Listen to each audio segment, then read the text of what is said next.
Assalamualaikum warahmatullahi wabarakatuh. Kami dari kelompok 4B Indralaya, saya Pratama Setiawan dan rekan saya adalah Jaspira. Dan saya Ninda Putri. Di sini kami akan menampilkan hasil dari video kelompok kami. Berikut video kelompok kami. Selamat menyaksikan. Tujuannya adalah mahasiswa mampu menerapkan pemikiran logis, kritis, sistematis, inovatif dalam konteks peranan metabolisme asam lemak dalam kehidupan sehari-hari. Materi singkat. Setelah penemuan bahwa oksidasi asam lemak terjadi dengan penghilangan oksidatif unit 2 karbon, yaitu asetil-CoA berturut-turut, ahli biokimia berpikir biosintesis asam lemak dapat dilanjutkan dengan pembalikan sederhana dari langkah enzim yang sama. Biosintesis dan pemecahan asam lemak terjadi melalui jalur yang berbeda, dikatalisis oleh enzim yang berbeda, dan berlangsung di bagian sel yang berbeda.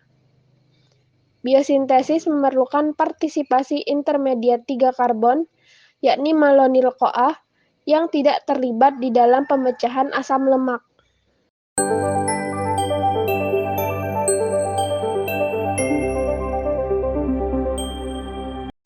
Pembahasan.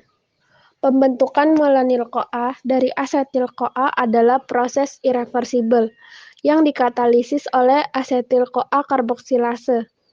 Asetil-CoA karboksilase memiliki 3 wilayah fungsional, yakni protein pembawa biotin yang berwarna abu-abu, biotin karboksilase yang mengaktifkan karbon dioksida dengan mengikatnya ke nitrogen di cincin biotin dalam reaksi yang bergantung pada ATP, dan transkarboksilase yang mentransfer CO2 teraktivasi yang berwarna hijau teduh dari biotin ke asetil-CoA, menghasilkan malonil-CoA. Lengan biotin yang panjang dan fleksibel membawa karbon dioksida teraktivasi dari daerah biotin karboksilase ke sisi aktif transkarboksilase. Reaksi dua langkah yang dikatalisis oleh asetil-CoA karboksilase ini yaitu gugus karboksil yang diturunkan dari bikarbonat pertama-tama ditransfer ke biotin dalam reaksi yang bergantung pada ATP. Gugus biotinil berfungsi sebagai pembawa sementara molekul karbon dioksida, mentransfernya ke asetil-CoA pada langkah kedua untuk menghasilkan malonil-CoA. Reaksi kedua, transfer gugus malonil dari malonil-CoA ke gugus SH-ACP, juga dikatalisis oleh malonil atau asetil-CoA ACP transferase. Dalam kompleks sintase bermuatan, gugus asetil dan malonil diaktifkan untuk proses pemanjangan rantai. Langkah pertama adalah kondensasi. Reaksi pertama dalam pembentukan rantai asam lemak adalah kondensasi, yang melibatkan gugus asetil dan malonil teraktivasi untuk membentuk asetoasetil ACP. Gugus asetoasetil yang terikat pada ACP melalui gugus fosfopantetein SH secara bersamaan, satu molekul karbon dioksida dihasilkan. Dalam reaksi ini dikatalisis oleh beta-ketoasil ACP sintase. Langkah 2, reduksi gugus karbonil asetoasetil ACP yang terbentuk pada tahap kondensasi sekarang mengalami reduksi gugus karbonil pada C3 untuk membentuk D-beta-hidroksibutiril ACP.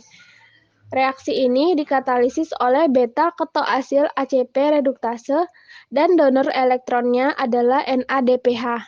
Langkah 3, dehidrasi unsur-unsur air yang dihilangkan dari C2 dan C3 dari D-beta-hidroksibutiril ACP untuk menghasilkan ikatan rangkap dalam produk trans-delta-2 butenoil ACP.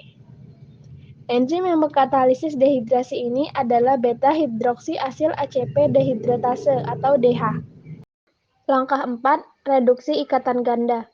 Ikatan rangkap trans-delta-2 butenoil ACP direduksi untuk membentuk butiril ACP oleh aksi enoil ACP reduktase.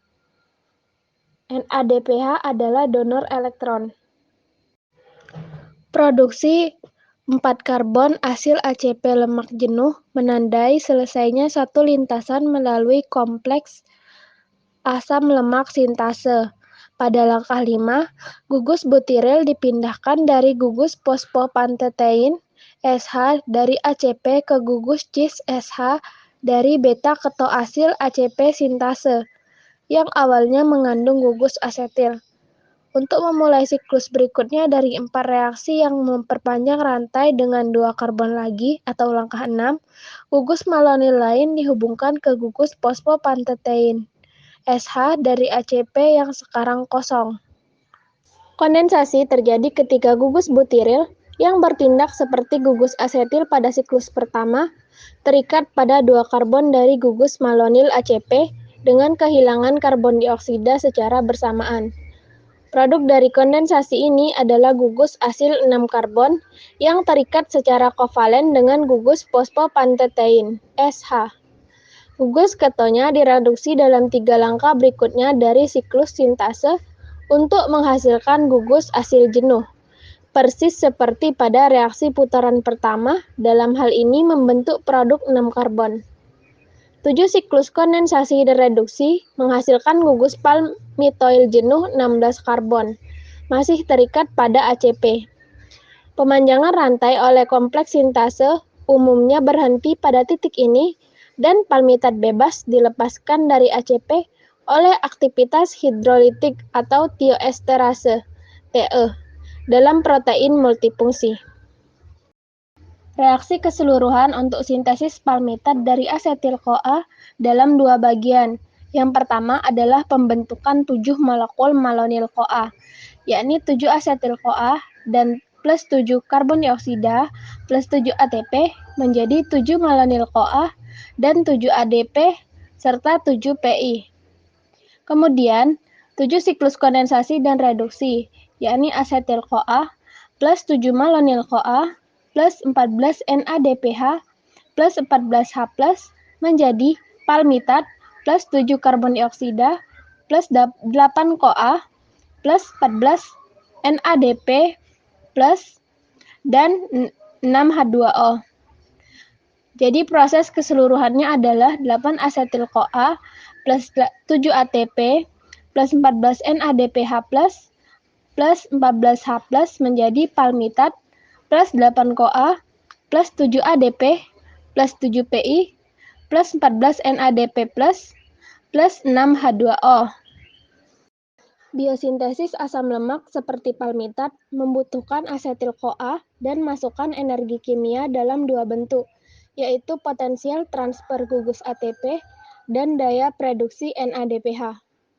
ATP diperlukan untuk mengikat karbon dioksida ke asetil-CoA untuk membuat malonil-CoA. Molekul NADPH diperlukan untuk mereduksi gugus beta-keto dan ikatan rangkap. Kesimpulan, biosintesis dan pemecahan asam lemak terjadi melalui jalur yang berbeda, dikatalisis oleh enzim yang berbeda, serta berlangsung di bagian sel yang berbeda. 2.